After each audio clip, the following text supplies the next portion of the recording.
911. My neighbor just came running down the road yelling, call 911 for gunshots. Go in the house. Go in our house.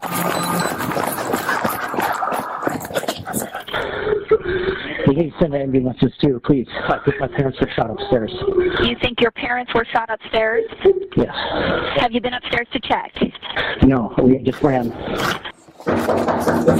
Police department! Police department! Unsure whether they were walking into an active ambush, police entered the home. Washington City Police! Inside, they discovered a tragic scene. Husband and wife, Joseph and Gail Bailey, had suffered fatal gunshot wounds. But after clearing the house, the shooter is nowhere to be found. Tensions are high as police know the killer could still be nearby, hiding in ambush. Then, a report comes over the radio that an unidentified male was seen running into a neighbor's house. In your basement? Just right here? We got a neighbor saying there's a male who ran into his basement. He doesn't know who he is. The man hiding in the basement is Joseph and Gail's son, Corey Bailey. Corey and his wife were inside the house during the shooting, but were able to escape through a window. As they hide inside their neighbor's basement closet, Corey speaks with 911. Tell me exactly what happened. Okay. We were downstairs and I started hearing gunshots and screaming upstairs. Did someone come into your house to shoot? Yes, I think it was my brother. Do you feel like it's safe to go check on your parents? No. Okay. We ran into my neighbor's basement and stuff, so we're holed out in the closet. I don't think they even know we're here, so. Sounds like they're on the phone with 911. They're both I think downstairs. they're afraid. Okay. They're downstairs. Come outside, police department! Come outside with your hands up! Let's get cover back here. If you're in the basement, step outside! See, what I don't understand is why they would come down here and lock themselves in. Yeah. Come outside with your hands up! I got contact with the male. Come outside with your hands up! They got their hands up. All right, sir. Are you Corey? Yes. Okay, I'm just going to pat you down real quick, okay? So this is son. Not our suspect. We're looking for Colin? Yeah. Colin, okay.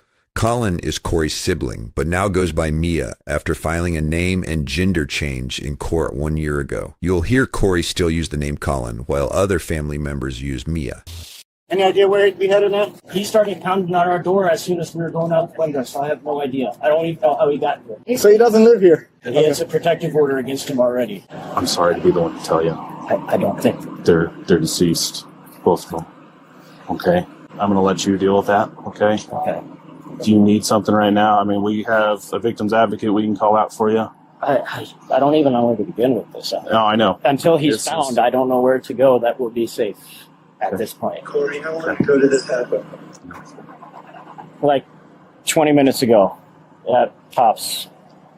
That's why I had a protective order against him, so he couldn't get a gun. So, Corey, I know this is the hardest thing you've ever done, right? I need you to tell me what happened today. So, me and my wife were downstairs watching a show.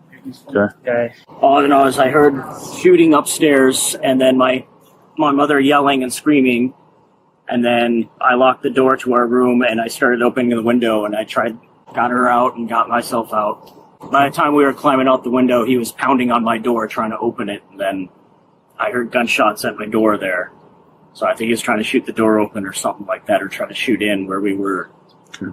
He's schizophrenic. He's been going through a lot of issues lately and transitioning. Okay. Apparently he was supposed to do some surgery or something. I haven't been keeping up on what's going on with him too much, but it got canceled and he thinks it was their fault. So what does he drive? He drives a yellow Kia Soul. We're looking for him. We're never gonna be safe. How are we gonna go to work if we can't be anywhere? Is there any place we can stay? I don't feel safe. I want to take hiding somewhere. I knew he was going to do something like that one day. For 2 days, southern Utah was on edge. With an armed suspect on the loose, residents were urged to stay alert and shelter in place, while deputies began questioning neighbors and family. Do you, by chance, have any cameras? On the outside of your home? Nothing? No doorbell cameras, nothing? No, everyone okay? Yeah, can I just get your name real quick? See if we can get a look at your cameras. Oh, they're not on. And this is a quiet road. So. Until something like this happens. She wasn't acting super crazy or upset, anything that would make you concerned that something like this was going to happen? No, she seemed perfectly normal. No idea where she got a gun. But she's always been very docile around us. You know, she doesn't have the things that she had with her parents. This is just an absolute stunner to me. When police spoke with Mia's grief-stricken 92-year-old grandma, she believed Mia wasn't even still alive.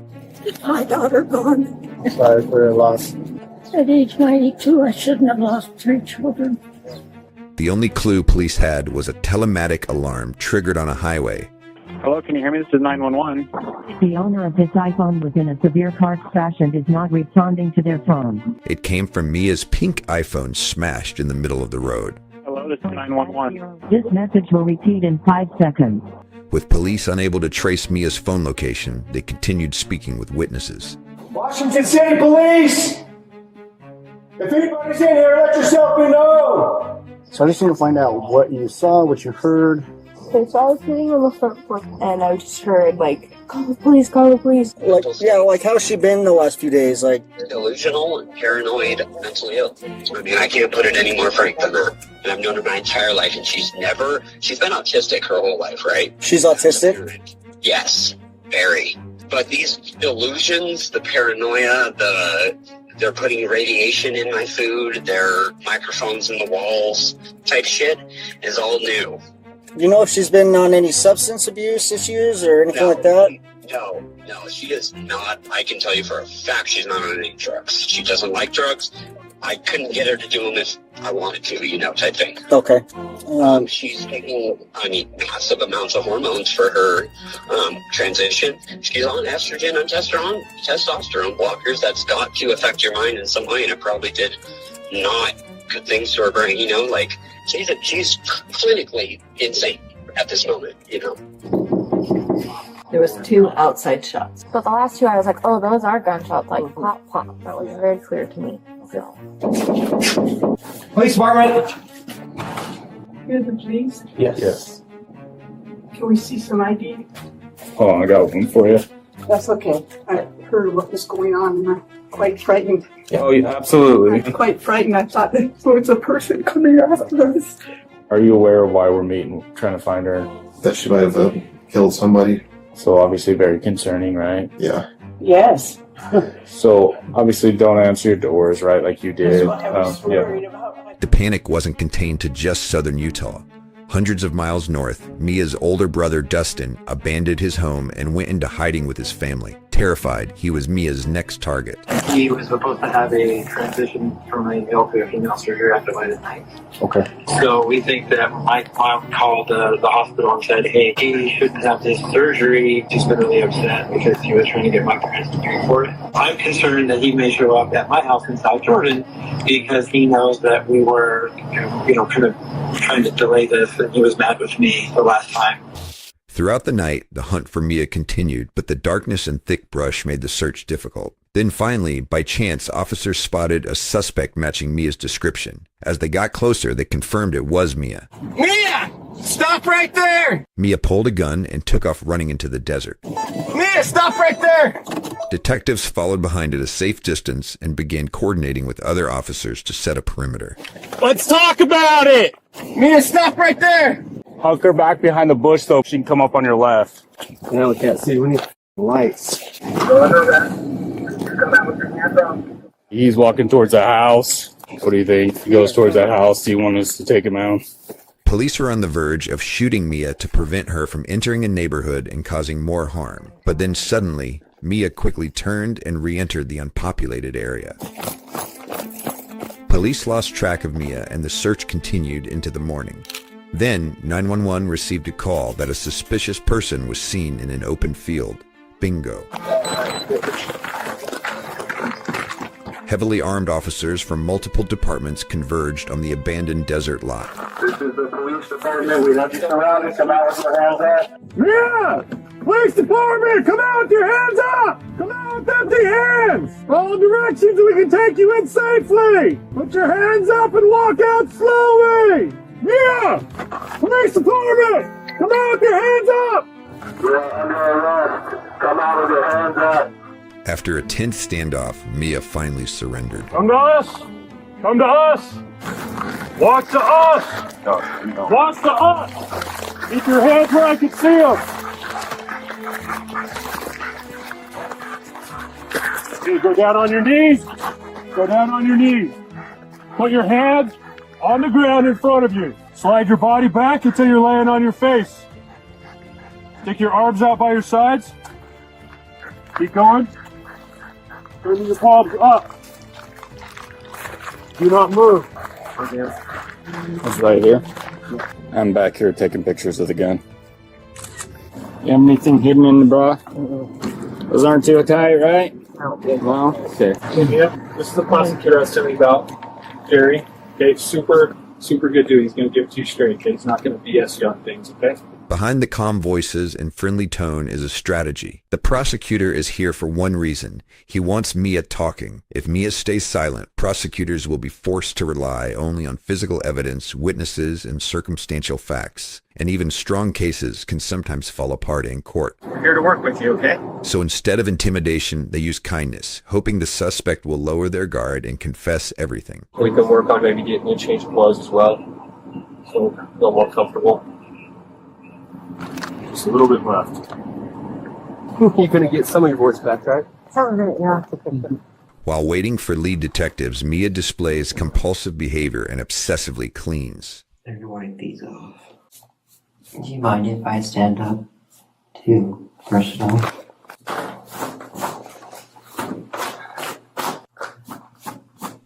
Then Mia offers a glimpse into the deep self-loathing for the body Mia was born with. I'm going to reach my pants to tuck. That's okay. What is it you're doing? Reach my pants to tuck. Because I want to see this thing. I hate this thing. Investigators brace for a difficult interview, but instead they're met with a calm suspect who is articulate and forthcoming. Mia was shockingly open about what happened and was completely willing to describe the killings in disturbing detail. So this is a body cam. It just runs, it protects you, it protects me, and it protects everything, right? I start this off and we're 100% honest. I'm going to assume that there's not been a lot of honesty in your life, so I'm hoping that we can change that in this interview, okay? What's your current legal, is it MIA? Is that how you spell Mia? Yeah. Like I said, this is where I don't want to include anything, okay? So I'm going to read you your Miranda rights, okay? Okay, and with having those rights in mind, are you okay to talk to me? Yes. Okay. I can't say that I've done this a lot, okay? I'm not so much curious as far as what happened, but I'm kind of curious kind of what led up to it. Well, let's see. A whole bunch of backlash from the community. I can't go anywhere. I can't go on walks without people saying trap to...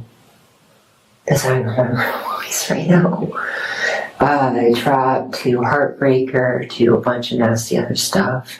People jumping in front of carts and just being homeless after my family's abused several times and being 20 grand in debt. Is it okay if I write some notes just so that I can clarify if I have any questions, or just I want to make sure that I'm really listening to you, okay? No worries, I understand. So, you said you were homeless. Well, I stayed with my cousins for 5 days. I paid them $250 because I didn't want to get a bum. Yeah. Let's just say he kicked me out. Well, how long ago were you kicked out? Yesterday. Oh, yesterday. I got kicked out. He just thought I was going crazy, so... Prior to living with the cousin, Mia claims an old landlord made some serious threats. He threatened to shoot my ankles, shoot my balls, shoot my back, slow kill me, among other things. So... I can't even imagine what that's like. And then you said you were $20,000 in debt? Well, that comes from my loans, because my brother's... This comes from credit cards. It's expensive to be a single woman and trans on top of that, so... Well, it's like $512 a month just doing the trans stuff, so that's like getting laser treatments and medication to afford till I got an auto injector. That was $125 a month, so that a lot of stuff adds up. Oh, yeah. What type of medication? Just HRT. If you want to know the specifics, but yeah. Now they dive into the heart of the motive. Mia's mom calling the hospital to cancel the gender reassignment surgery. So your mother contacted the hospital? Yep. Let's just say I was very furious, and I asked her, I don't want to hear excuses. I want to hear, an explanation, and I'm sorry, and I'll do something about it. She can't say sorry to save her life, apparently. I tried giving her so many chances through my life, but that's besides the point. I didn't want to call the hospital and say I was just angry and just do something about it. But there was one hope, even though I was homeless and all this other crap going on in my life, but I had one thing going on, and she did that one for me.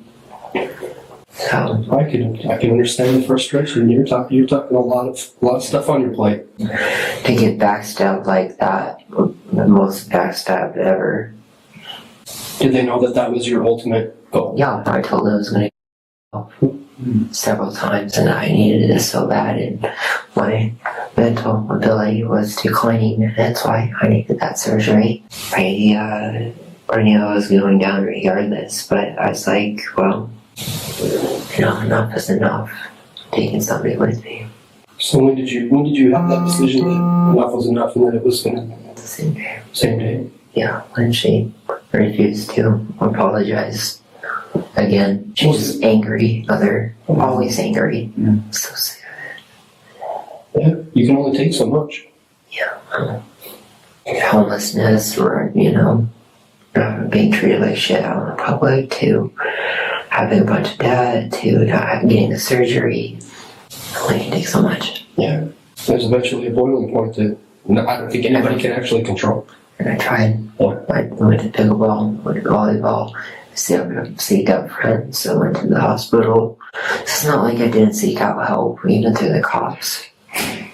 Yeah, well, when was the last time you think you searched out help with the cops?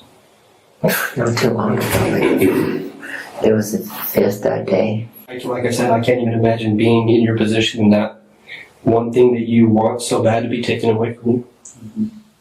Yeah, I'm sorry. It's not so much want. I had like 16 reasons.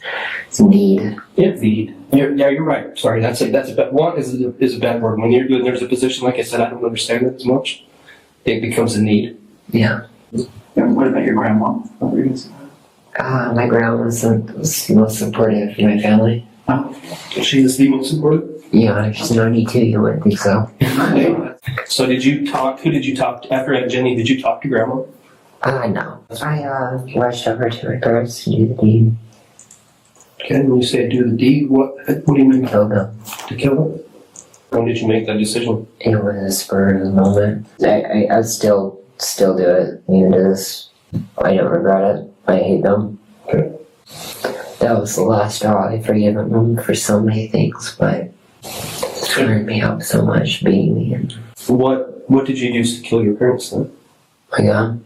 Gun? And I knew I could point at you guys, but I heard the conversation. You're not going to go for the kill shots. So that's what kind of had landed you where you surrendered. Yeah. I had people pass by, but it's like mind your own business. And yeah. You're not part of it. Enough dead people for the day. Yeah. Or for life, I should say. Were you able to tell me what happened at your parents' house? Got parked there and told myself to throw away that part of me, really, that hesitant, like always. And I ran in the door and shot at her first at the times, tried to make it quick. Dad was instant. Okay. Was your dad in the same room?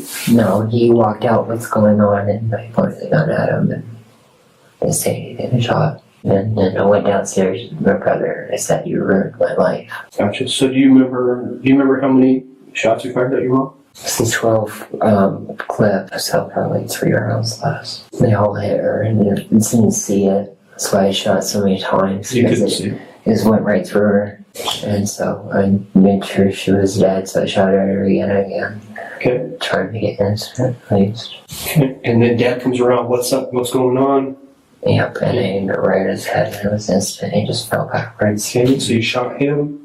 Yep, and I go downstairs, shoot one round down because I was gonna do my brother interfering, and So what was the round for then? a message. Just a message? Or so, yeah. What would it be like if you would have hit him? Well, he's an asshole. And then you were saying that after you fired the round through the door, you went back up to make sure that was... Make sure he's dead. Okay, so... It was dad first, and then you heard your mom that she was still kind of alive. Yeah, some noise are still kind of alive. And then I shot her again. Kind of more like this. On the name. As far as the gun, where did you get the gun from? Pawn shop. Detectives went to the pawn shop that sold Mia the gun, which Mia says was bought legally, claiming that her brother Corey's protective order had been dismissed by the court. She was nice. I mean, something looked cold behind her eyes, but... Yeah, that's the thing. You never know what people are going through. Well, that's why I be freaked out working here sometimes. It's crazy. People are crazy. You never know. I'm really sorry. To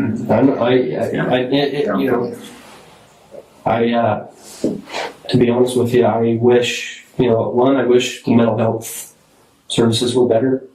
I wish the transitioning services were better. I wish that people's opinion and we're more accepting of people. Mm-hmm. Absolutely. Yeah. And so I'm sorry that, and even in a family, I'm sorry that it came to this. Yeah. Is there anything else that you think that you want me to know? I technically broke the protective order by buying the gun. Who's the protective order? Who? My brother, my shithead of a brother. The one that you fired at? Yeah. How did you end up buying a gun? Did it miss that, I guess? It was dismissed in court. It was a private agreement. Oh. Did you, when you went and bought that gun, did you think it was going to come to this? No, I didn't, actually. Mm-hmm. Even if I didn't have the gun, I still would have killed my parents a different way. Okay. So. As far as remorse, you're saying that there's no anything. I gave mercy to my brother that day, and I didn't point at him. He, no more mercy. My mercy got me all that bullshit. And so much for family. Yeah. So I was spent years trying to fix that broken ass family, but eventually just had to get out. Okay. Is there anything else you want me to know? Well, I knew that even if I can tell you what I could have done a lot better, and I knew all of it ahead of time. I could have put a silencer on it. I could have cleaned the rounds, and I could have, like I said, cleaned the rounds, picked up the rounds, love. Oh, you guys still would have found out regardless. It didn't matter at that point. You're very intelligent, to be honest with you. You got a lot. You're very, very intelligent. Yeah. Do you ever look back right now and wish you would have done anything different? Honestly, there's nothing I could have done different. If you were to give me one last statement from you, what? Well, my statement would be to transgender people and let them start earlier, not like super early. I mean, the sooner the better, and it costs so much less, and it's so much less stress, but... when do you think it's appropriate for the surgery? At least 18. When you're an adult, when you can make your own decision. Yeah. So being 28 years old now, at what age did you know that you wanted to transition? I mean, since I was born, I kind of hated for so many years. I played that alpha Chad role. I hated it. No, it wasn't me. It was a disguise. As the interrogation continues, a new detective joins in, digging deeper into Mia's state of mind leading up to the killings. There's only just a couple of questions that I had, if I'm okay to clarify. Sure. Your dad was on board about paying some initially. Initially. So when you walked into that house, was your mom your only target? Your dad just got in the way, or were you? No, my dad was part of it, though, to a lesser extent. He didn't have my back when I needed it most once again. So I never kept their promises. I hated that. I didn't want to be that person. Hated lying. Yeah, you wouldn't think so. Yeah. No, I just do. I hate it. Yeah, we get it. I've had so many lies in my life that I don't want to be part of that. I want to just clarify as far as any remorse that you have. Well, the remorse was I didn't want to become the monster that they made me to be. Okay. I really wanted to be good. I really did. Okay. But like I said, that was a last resort, a last straw. Mm-hmm. I tried doing every single option before that. Seems like you checked every box that you wanted to before this, and this is where... I checked every box I could possibly think of to get help. So if you could go back... There's nothing I could have done. Nothing I could have done but different that I could possibly think of. I tried. I literally did. But it was a no or never situation on the surgery. And was it clear to you then that the surgery had been canceled because of your mom? Yeah. As far as your transgender reassignment surgery, was it going to be... I know that there's just breast augmentation, or I know there's also... I mean, that's what the was most... going to be? I wasn't going to get anything else. Maybe like Brazilian butt lift for day. But no, that was the one. The breast augmentation was the... No, I grew up naturally. Okay. So yours was an actual, like, lower half reassignment surgery to a female. If you could go back to yesterday, would you change the outcome with your mom and dad? I don't think there's any way of changing their minds, so no, because they're so narcissistic. Mm-hmm. Their answer was on them. They had their chance. There was no option for her to be able to say, okay, yeah, I'll change my mind. No, because I knew if I hesitated and they went to sleep, I would have done it. Mm-hmm. And then I just regret my life more and more and more, get more angrier, and then it wouldn't be just my mom and dad. So that decision was made to not have any conversation when you walked through the door? No, that was the decision made to kill. Yeah, my decision was done. Like, I'm done with this crap. Yeah, makes sense. So. Did your mom say anything? Do you remember the last word? Were there any last words from your mom? I can't quite remember, to be honest. Did you remember your dad saying what's going on? Yeah. My dad's face that, no. I remember the image quite clearly of the way that one affected me more. Yeah, I bet. A lot more. Did you think that it would affect you as much as it did? It doesn't affect me very much, to be honest. Right now, right? I guess because, I've always struggled with two sides of myself. Have you been diagnosed with schizophrenia? No, that's what I was going to the hospital for. Anyway, I've tried all those medications and they just screwed me up. Yeah. For what it's worth, I'm glad you're okay. Okay. No, you're not, dude. I killed 2 people in my family. I've done this job long enough that the death of people doesn't affect how I'm talking to you right now. Like, I'm glad you're still here, okay? Because I wanted to talk to you. I wanted to get my story. And yeah, we do have your story, and I appreciate that. You're the only one that can give it, like I said. Yeah. But we definitely appreciate you. Honestly, we do appreciate you giving us your story. We do. Yeah. Alright. Lions. Doesn't matter right in the fire. After the interrogation, detectives received an interesting call from a witness who says she ran into Mia the morning of the murders. I should call and let you guys know what happened when I talked to that guy. Okay. Which I thought was a girl.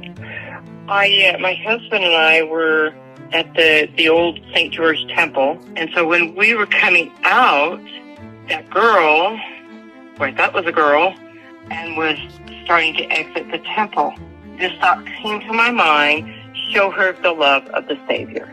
So I said, "Hey, young lady, I love those cowgirl boots. I had a ranch for 30 years, and I noticed any really cute cowgirl boots always." Right. And she turned around and she said, "Why, thank you." She raised her leg to show me, and when she did that, I thought, in my mind, this is Guy. Oh. right then I knew, with hairy legs and guy's legs. So we started walking and said, will you have, enjoy this beautiful day, because it was cooler that day. Right.